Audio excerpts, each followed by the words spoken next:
Hello, and welcome to another episode of Walk the Dog Cinema. Here we are, getting out and about. The Roca is ready. She normally is ready by 5 o'clock in the morning. She's rather a machine. My Labra healer here. She's got the most amazing internal clock that of any of my dogs I've ever had. It's actually quite marvelous. Like a lot of my dogs, when I'm getting home, can hear my car or my truck and kind of know I'm coming around.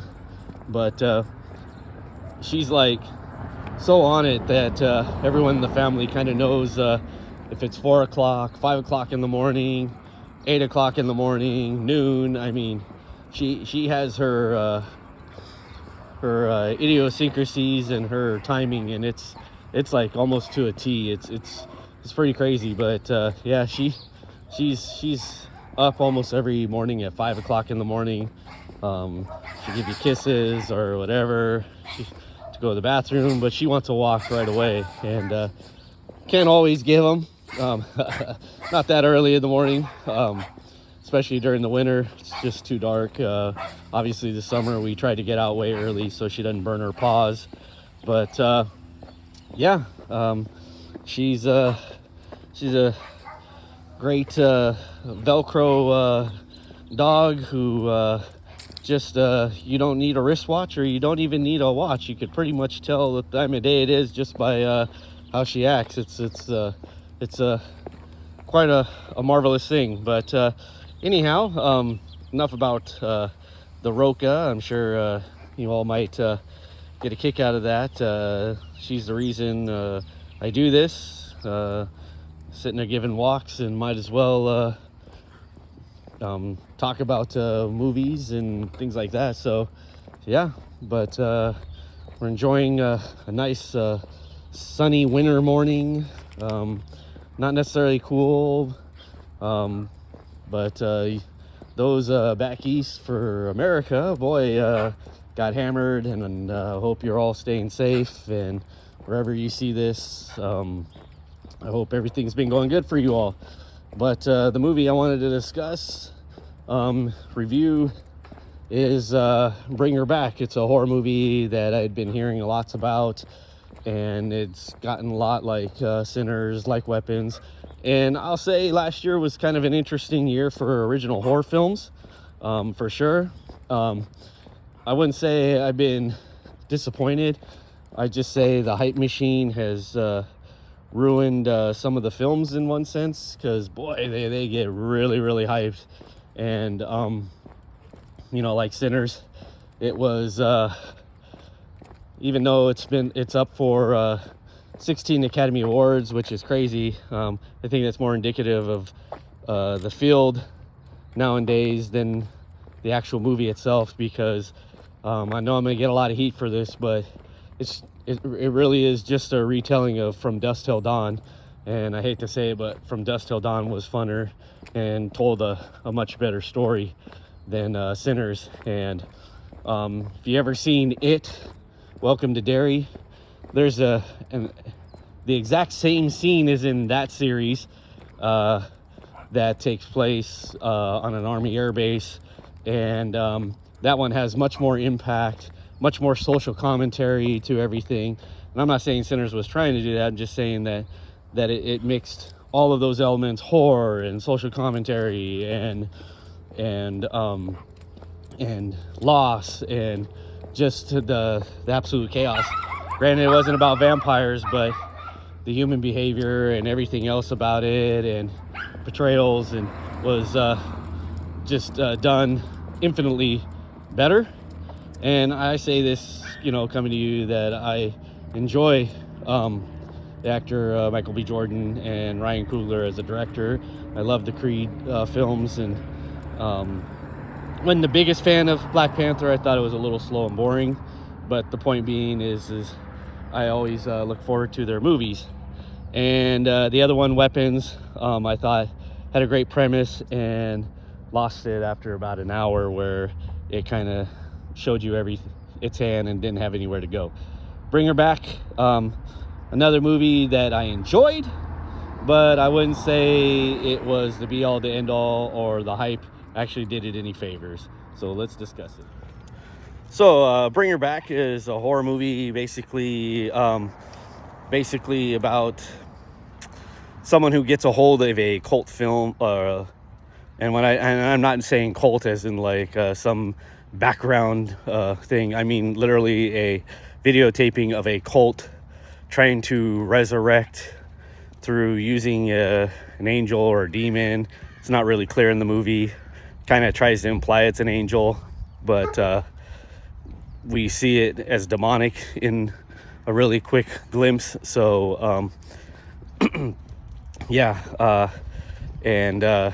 it kind of comes off of a false narrator within the aspects of demon angel. And if you kind of know biblical history, I'm going to lean towards demon for myself, because that's what demons do. They lie and trick people who want so much. And that's kind of what this movie's all about. I like that aspect, and how it tried to touch upon all that with lies, deceit, and how our losses can really deceive us into doing some really evil and heinous things. And so it's an interesting concept. It kind of gets there. The very beginning, where you see the people filming them resurrecting a person, you kind of get it. It's quite brutal, and I'll say this movie has some crazy gore in it, and some scenes that are very I wouldn't say hard to take, but they are squeamish, and it's built to be squeamish for sure. So yeah, the movie is about these two orphans. At the beginning, their father dies. Apparently it kind of looks like a drug overdose. So it's very much implied. There's a lot of implications, and I'm okay with the movie kind of keeping its runtime down to get going to the stuff. It is a little bit of a slow burn as it builds the mystery. And that's where the horror kind of comes in. And then you have these really grotesque, squeamish parts.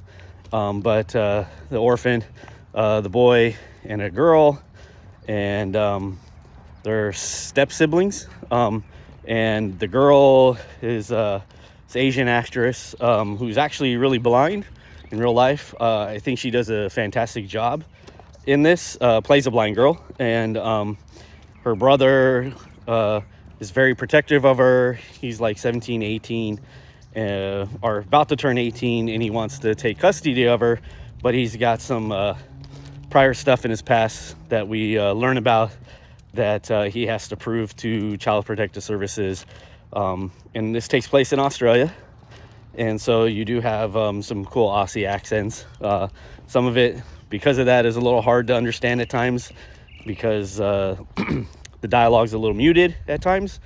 But anyhow, they get placed in a nice foster home with a woman who had a daughter who recently died, who was also blind.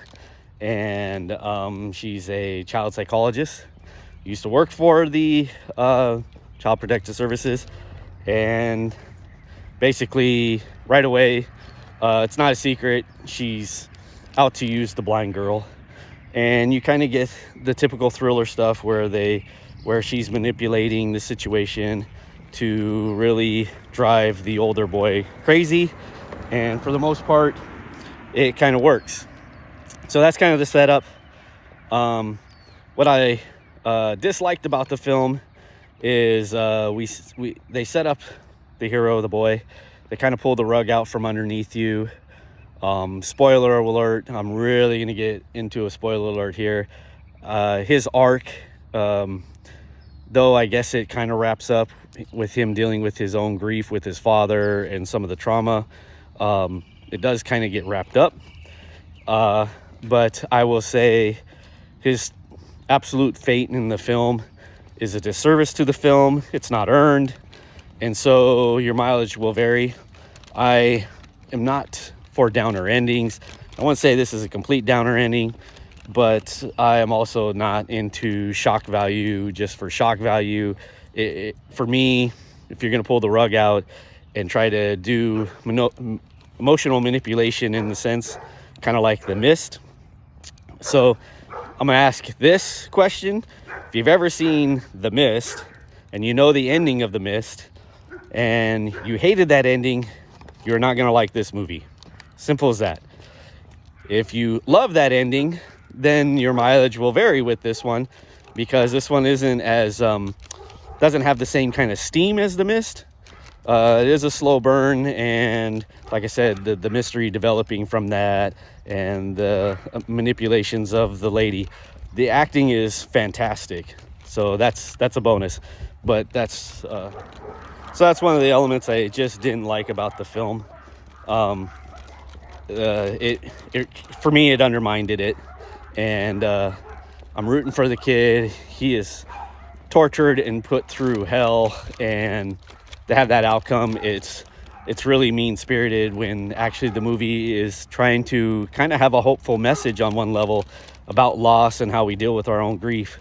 And so I don't know, it really puts the audience in a bad place for me when your movie's about one thing and then you want the audience to experience something and then kind of deal with it, but you haven't been given the kind of time or emotional weight or any of a reason why that would happen. And so it's kind of sardonic, and it's trying to be ironic in one sense, and it just comes off mean-spirited. Two, another thing is it does get it's a little opaque.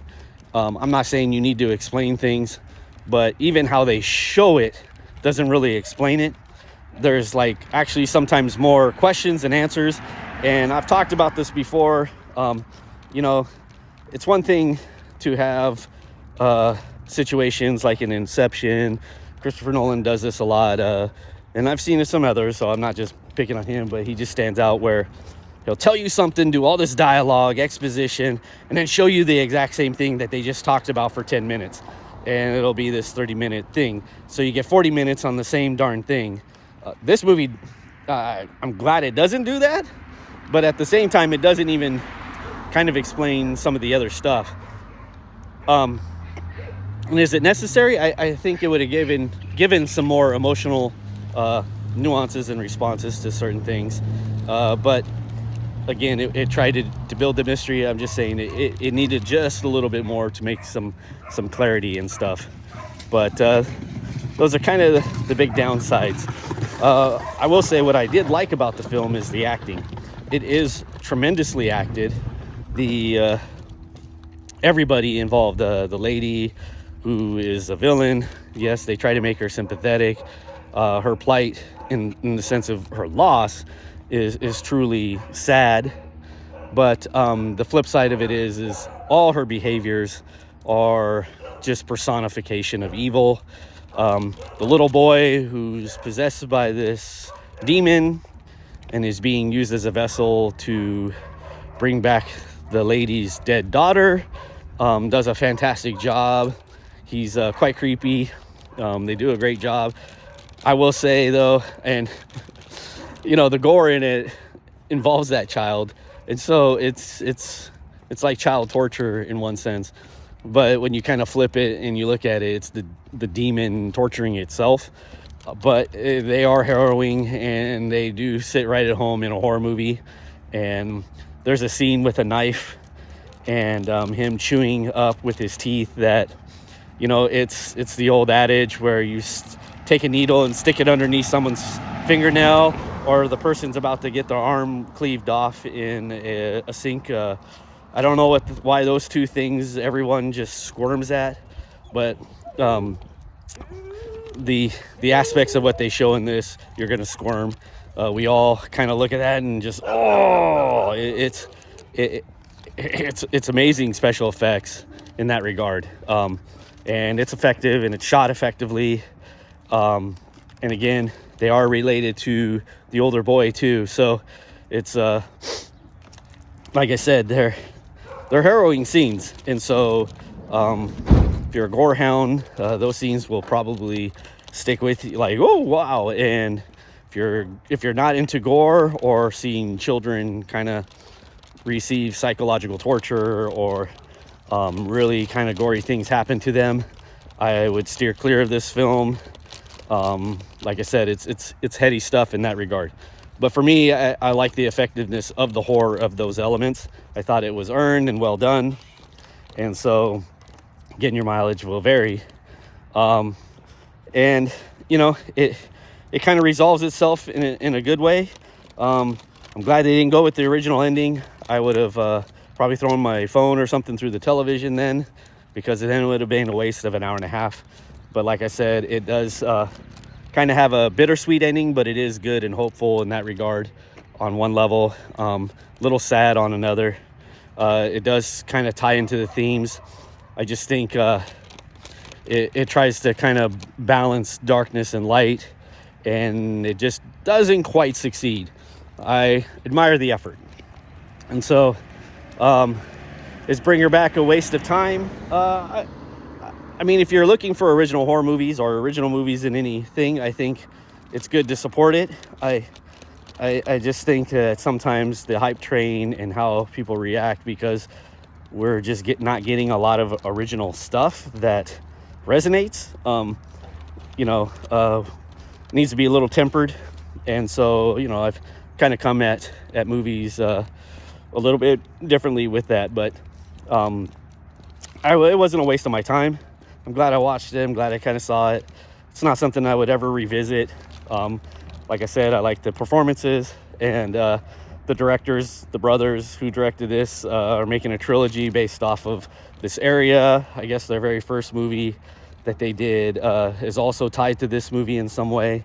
And so I guess there's going to be a third movie about something that happens on this street and then kind of culminates in like some sort of universe thing. So that's kind of a cool idea. We'll see if they pull it off. I'll check it out. Just like Barbarian and Warrior, that director and writer, you know, I'm going to keep checking out their stuff. You never know. It's always good to see originality and see if maybe you get a home run, right? So not quite a home run, but it's worth the time and effort. So check it out. Again, if your horror's your thing and you can put up with some of the other elements of that. If not, I'd stay really clear of this one, because it can be a little rough.